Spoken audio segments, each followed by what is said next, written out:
দুধ দহন মেশিনটি যখন আপনার কাছে পৌঁছে গিয়েছিল, এটা একটা কার্টুনের মধ্যে ছিল আর স্ট্যান্ডটা এভাবে থাকবে। স্ট্যান্ডটা আমরা সর্বপ্রথম বের করে, এখানে দুই পাশে দুটো লক থাকে, এই লকগুলো আমরা এখানে সেট আপ করবো। এ পর্যন্ত দিয়ে হালকা একটু চাপ দিব, দিয়ে একটু ডাবা দিলে লকটা বসে যাবে। এবার আমরা দেখি দুধ দহন জারের মধ্যে কি দেওয়া থাকে। 4টি সেকশন হেড দেওয়া থাকবে। 4টি সেকশন হেড আমরা ট্রলির সঙ্গে রেখে দেই।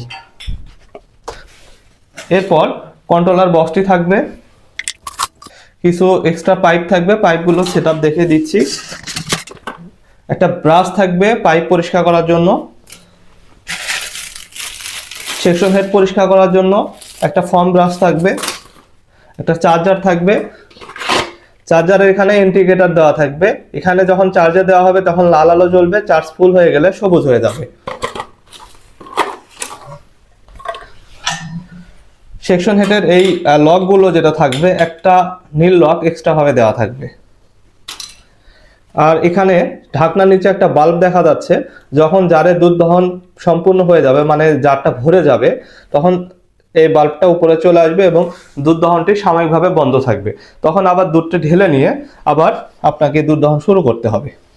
আমরা এখানে রেখে দেব উপরে জারটা, দিয়ে লকগুলো বন্ধ করে দেব।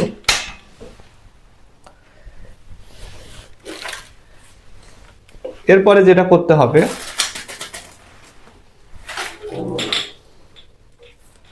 সবগুলোর সঙ্গে ইন্ডিকেটর দেওয়া থাকবে। এখানে ডি লেখা রয়েছে, এখানে আমরা ঢাকনার ডি এ লেখার অংশে ডিটা ঢুকাই দেব।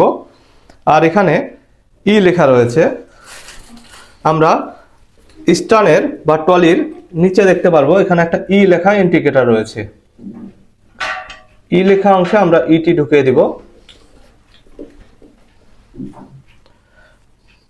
আর একটা পাবেন সি লেখা পাইপ, সি লেখার একটা পাইপ মাথা আমরা ঢাকনার সি লেখা অংশে ঢুকাবো এবং স্টানের সি লেখা অংশে অপর পাইপটি ঢুকিয়ে দিব।